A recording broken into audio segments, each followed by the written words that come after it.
పులివెందులలో TDP జెండా అవకాశం వచ్చింది కాబట్టి టీడీపీ జెండా ఎగరేయాలి. ఇది ఒక టార్గెట్ కావచ్చు, ఆవశ్యకత కావచ్చు వాళ్ళకి. అదే రకంగా ఒక ప్రతిపక్ష నేతగా అక్కడి నుంచి ప్రాతినిధ్యం వహిస్తున్నారు కాబట్టి జగన్మోహన్ రెడ్డి గారికి కూడా చాలా ఆవశ్యకత ఇక్కడ గెలుపు అనేది. అంటే వాళ్ళు దాన్ని వేరే రకంగా ప్రచారం చేసుకునే అవకాశం ఉంటుంది కాబట్టి. సో ఓవరాల్గా చూసినప్పుడు గెలుపు ఆవశ్యకత ఏ పార్టీకి ఉండాలన్నది ప్రజలు ఆలోచించుకోవాలంటే ఏం చెప్తారు? నేనైతే పులివెందుల్లో వైఎస్ఆర్ కాంగ్రెస్ పార్టీ యొక్క విజయం వైసీపీకి ఎంత అవసరమో అంతకన్నా మించి పులివెందులో ప్రజలు కూడా అవసరం. ప్రజలకు కూడా అవసరమా? టీడీపీకి కదా, స్ట్రాంగ్ గా ఉండాలి. నేను టీడీపీకి అంటారేమో అనుకున్నా. ప్రజలకి రైట్, గుడ్. ప్రజలకు అవసరం. రెండు కారణాలు. ఒకటి, ప్రతిపక్షం ఎప్పుడు బలంగా ఉండాలి. ప్రతిపక్ష నాయకుడు ఉన్నట్టు చోటనే ఓడిపోతుందనే మెసేజ్, ప్రతిపక్షం వీక్ అయిపోతే ప్రజల తరపున పోరాడే శక్తి వీక్ అయిపోతుంది. ఇది ఫస్ట్ పాయింట్. రెండో పాయింట్, పులివెందుల్లో ఫస్ట్ నేను ముందు ప్రస్తావించాను, జగన్మోహన్ రెడ్డి గారు ఓడిపోయిన మరుక్షణం జరిగిన నష్టం వైసీపీకి అంతా తర్వాత విషయం. కానీ పులివెందుల మెడికల్ కాలేజ్ పరిస్థితి ఏమైంది? ఆ నియోజకవర్గ రూపురేఖలు మారుస్తుంది అనుకున్న పులివెందుల మెడికల్ కాలేజీ ఉంటుందా, పోతుందా? ప్రైవేట్ రంగంలో వెళ్ళిపోతుందా? ఒక హాస్పిటల్ పోతుంది కదా.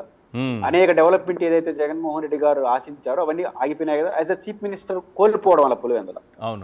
రెండు, పులివెందుల్లో జగన్మోహన్ రెడ్డి గారు నాయకత్వంలో వైఎస్ఆర్ కాంగ్రెస్ పార్టీ బలంగా ఉంటేనే తెలుగుదేశం కూడా పులివెందులను పట్టించుకుంటుంది.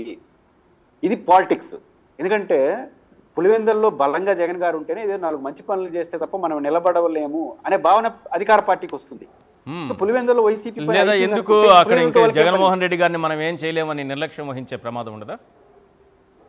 ఎప్పుడు జరగదు. మనం ఎప్పుడు ప్రతిపక్షంలో ఉన్న ముఖ్యమంత్రి క్యాండిడేట్ ని ఇప్పుడు కూడా ఎట్లా అడ్రస్ చేస్తారంటే, ఏదో 4 మంచి పనులు చేసి మేము కూడా ఉన్నామని చెప్తేనే ఆడ నిలబడతారు. కుప్పంలో కూడా అదే కదా జగన్మోహన్ రెడ్డి గారు చేసింది. మీరు అన్న పాయింట్ కుప్పంలో అంతే. కుప్పంలో మున్సిపాలిటీ చేశారు, తర్వాత రెవెన్యూ డివిజన్ చేశారు, అవును, ఆంధ్ర నీళ్ళు తీసుకొచ్చిన ఒక ప్రయత్నం చేసినారు. అంటే రాజకీయం కోసం అయినా ప్రజలకు ఉపయోగపడింది కదా. ఒక ఎమ్మెల్సీ ఇచ్చాడు ఆడ భరత్ గారికి. ఇక్కడ సేమ్ పులివెందులో కూడా సతీష్ అన్న ఆ రోజు ప్రతిపక్షంలో ఉన్నప్పుడు గండికోటకు నిరాహార దీక్ష ఎందుకు చేశారు? మన దీక్కోనాలంటే ఏదో ఒక మంచి పని చేయాలి. అవును. కాబట్టి ఆడ జగన్ గారు బలంగా ఉంటేనే అధికార పార్టీ కూడా జాయిలు చూపిస్తుంది. అక్కడ జగన్ గారు వీక్ అయిపోయినాడంటే 175 ఎట్లా చూస్తారో అది కూడా అట్నే చూస్తారు. కాబట్టి 2 కారణాలు ఇచ్చారు. ఒకటి, ముఖ్యమంత్రిని కోల్పోవడం వల్ల మెడికల్ కాలేజ్ కోల్పోయినారు. బలహీన పడితే అసలు పట్టించుకోరు. కాబట్టి ఆడ బలంగా ఉండాల్సిన అవసరం అధికార పార్టీగా ఉంది. నెంబర్ 1. రెండోది నేను చెప్పదలుచుకుంది ఓపెన్ గా, కుప్పంలో కానీ పులివెందుల్లో కానీ వచ్చే ఫలితాలు రాష్ట్రాన్ని రిఫ్లెక్ట్ చేయవు. పులివెందుల్లో ఖచ్చితంగా వైఎస్ కుటుంబం చూస్తున్నారు కాబట్టి అక్కడ వ్యక్తుల ప్రభావం ముందుకు వచ్చేసింది. కాబట్టి ఇక్కడ ఏదో నంద్యాలలో గెలిచారు 1.5 year తర్వాత 40,000తో శిల్పా రవిచంద్రారెడ్డి గారు రివర్స్ లో గెలిచినారు 1.5 year తర్వాతనే. కాబట్టి మీరు అప్పుడు 28,000తో గెలిచారంటే తర్వాత ఏం జరిగింది? కాబట్టి ఇవన్నీ ఏం జరగవు. ఆ పరిస్థితి కూడా వస్తుందని నేను అనుకోను. మన పులివెందుల్లో ఎన్నికలు అంటూ జరిగితే ప్రజలు ఓట్లేస్తే ఖచ్చితంగా వైసీపీకే ఛాన్స్ ఉంటుంది.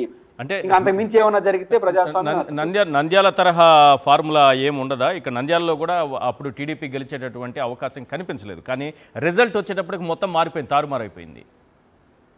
నంద్యాల తరహా మోడల్ చేస్తే కొంత ఆహ్వానిస్తాను. నంద్యాల తరహా ఏం చేశారు? 630 కోట్ల రూపాయల వర్కులు స్టార్ట్ చేశారు. 630 కోట్లు పూర్తయ్యాయి. 60 రూపాయల వర్కులు స్టార్ట్ చేశారు. అది వేరే సంగతి. ఇక్కడ కనీసం ఎవరైనా, నాకు అర్థం కాదు ఏంటంటే, ఎన్నికల కోసమైనా కొన్ని హామీలు ఇవ్వాలి కదా, అది కూడా ఇట్లా ఇక్కడ ఏం లేవు. అంటే ఏ రూపంలో గెలవాలనుకో, ఓటు కొనడమో లేకపోతే ప్రలోభ పెట్టడమో లేకపోతే భయభ్రాంతులకు గురి చేయడమో, ఈ మూడేనా? నేను కొన్ని కొనడం, పులివెందుల ప్రజల్ని కొనడం ఎవరి తరం కాదు. ఎన్నికలుగా జరపాలి, లేకపోతే ఎన్నికల్లో ఇంకో పద్ధతులు ఏమన్నా ప్రజలు ఓట్లు లేకుండా మనం ఓట్లు వేసుకుంటే తప్ప పులివెందుల ప్రజలను కొనడం అనేది ఎవరి వల్ల కాదు. అది మొదటి నుంచి ఉన్న ఆ ప్రాంతానికి, ఆ ప్రజలకి, వైఎస్ కుటుంబానికి ఇక్కడ ఉన్నటువంటి అనుబంధం. ఆ రోజు ఎంతో కొంత ప్రతిపక్షంలో కీలకంగా ఉన్న సతీష్ రెడ్డి గారు ఇప్పుడు జగన్ గారితో ఉన్నారు. మరి దాడులు దౌర్జన్యాలు చేస్తే ప్రజలు చూస్తూ ఊరుకుంటారా? వీళ్ళు ఎందుకు ఇలా తెగబడుతున్నారు? ప్రజలు అప్పుడైనా ఆలోచించుకోరా? ఖచ్చితంగా ప్రజలు రేపు ఈ దాడులు ఇట్లే జరిగితే ప్రభుత్వం చెబితే మరి కంపారిజన్ వస్తుందా సార్? గతంలో జగన్మోహన్ రెడ్డి గారు అధికారంలో ఉన్నప్పుడు పులివెందుల, తర్వాత చంద్రబాబు నాయుడు గారు ముఖ్యమంత్రి అయిన తర్వాత పులివెందుల, కంపారిజన్ వస్తుందా ప్రజలకి? ఖచ్చితంగా చూస్తారు. ఇప్పుడు జగన్ గారు అంత బలమైన నాయకుడు కండి, ముఖ్యమంత్రి కూడా ప్రత్యర్థి మీద దాడులు జరిగినాయా? ఎక్కడ జరగలేదు కదా. అవును. ఫస్ట్ ఎన్నికల్లో అసలు దాడులు జరిగినాయా, ఏకగ్రీవాలు జరిగినాయి, ఇనానమస్ కొన్ని జరిగాయి తప్ప ఎక్కడ జరగలేదు కదా. కాబట్టి సహజంగా ఎక్కువ దాడులు ఎక్కువ చేస్తే ప్రజలు యాక్సెప్ట్ చేయరు. వాళ్ళకి 12 తేదీ అవకాశం వచ్చి చూపించేస్తారు. Right, thank you sir Purushottam Reddy garu. ప్రజలకి ఆ అవకాశాన్ని ఇచ్చేట్టుగా ఎలక్షన్ కమిషన్ బాధ్యత తీసుకోవాలి.